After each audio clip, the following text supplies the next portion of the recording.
Faire entrer une forêt dans son salon, habiller ses murs de mailles, être aux premières loges chez soi, avoir des animaux de compagnie sans poils, c'est possible grâce au trompe-l'œil plus vrai que nature de Christophe Koziel. Il les décline sur papier peint, coussin ou PVC pour les vitrines de magasins, les particuliers ou les plateaux de télévision. En fait, finalement, j'invente rien, hein. Je ne fais que photographier des objets usuels, des matières de notre quotidien, que ce soit de la pierre, du bois, des vieux bouquins, et j'essaye de les remettre en scène de telle manière à remettre au goût du jour l'art du trompe-l'œil qui est tombé un peu en désuétude et qui revient en force depuis quelque temps. On se fait plaisir à petit prix en détournant les objets du quotidien, même si ceux-ci, à l'origine, sont tout à fait banals. Ça correspond aussi au besoin que l'on a de plus en plus de s'évader et d'avoir un petit clin d'œil ludique et décalé sur la vie de tous les jours.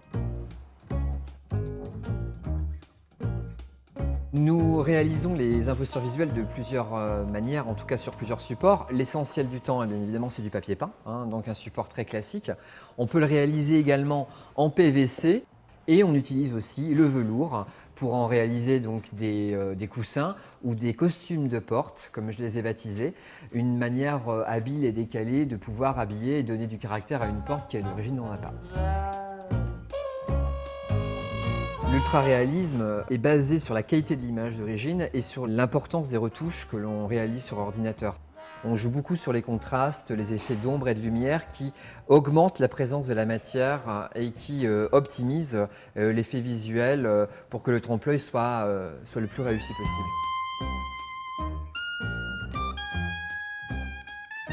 Ce que j'aime dans mon métier, c'est finalement d'allier une passion à un savoir-faire. Ma passion, c'est les brocantes, c'est la Chine.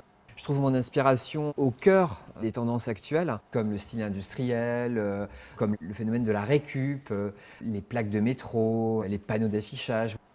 J'ai eu l'idée de réaliser des compositions originales de bouquins anciens, de manière à pouvoir les poser sur des étagères, notamment à l'aide de petits chevalets, et de créer des effets de profondeur, de premier plan, d'arrière-plan, exactement comme la technique des vitrines.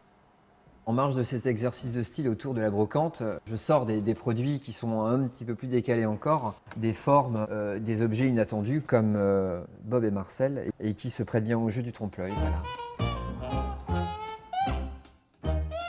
J'ai toujours éprouvé des difficultés à pouvoir me positionner dans le monde de la décoration. Est-ce que je suis décorateur? Est-ce que je suis designer? Je ne vais pas avoir la prétention de dire que je suis designer. En fait, je me définirais plutôt comme un imposteur.